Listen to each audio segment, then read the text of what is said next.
और अब बात यूपी की सियासत की। बिहार चुनाव के बाद यूपी बीजेपी का जोश हाई है और अब यूपी में सपा के पीडीए की काट के लिए बीजेपी ने एमवाय समीकरण पर काम करने का प्लान तैयार किया है। बीजेपी एमवाय मतलब महिला और यूथ पर फोकस करेगी। नरेंद्र मोदी इस जीत ने एक नया सकारात्मक एमवाय माय फॉर्मूला दिया है और ये है महिला और यूथ। बिहार में बम्पर जीत के बाद प्रधानमंत्री नरेंद्र मोदी ने दिल्ली में पार्टी के नए एमवाय फॉर्मूले के बारे में बताया, जिसके सहारे एनडीए ने बिहार में सत्ता विरोधी लहर को पलट कर रख दिया। आधी आबादी और युवाओं ने पूरा खेल पलटकर एनडीए को बहुमत के आंकड़े से कहीं आगे पहुंचा दिया। अब इसी फॉर्मूले के सहारे बीजेपी अब यूपी को साधने की तैयारी में है। महिला और यूथ को साधकर बीजेपी यूपी के अगले विधानसभा चुनाव में भी लगातार तीसरी बार सत्ता हासिल करने की रणनीति बना रही है।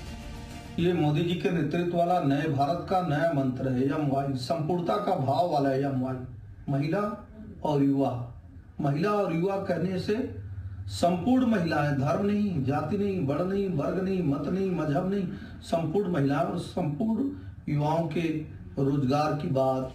दरअसल समाजवादी पार्टी ने यूपी में पीडीए समीकरण का सहारा लिया है। लोकसभा चुनाव की तरह वो 2027 के विधानसभा चुनाव में भी पीडीए फॉर्मूला अपना रही है। सपा को उम्मीद है कि उसका पीडीए फॉर्मूला बीजेपी के नए एमवाय समीकरण पर भारी पड़ेगा, जिसे लेकर वो चुनाव में उतर रही है।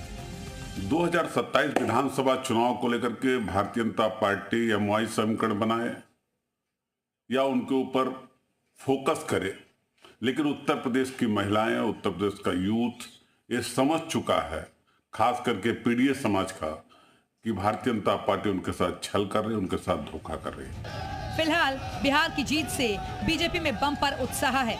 अब सपा के पीडीए की काट के लिए तैयार बीजेपी का एमवाय प्लान यूपी में कितना कारगर होगा, ये तो वक्त बताएगा। ऐसे में बिहार चुनाव के बाद अब उत्तर प्रदेश में बीजेपी की एमवाय फैक्टर रणनीति 2027 के लिए तय कर दी गई है। कैमरामैन दिवाकर विशाल रघुवंशी, जी मीडिया।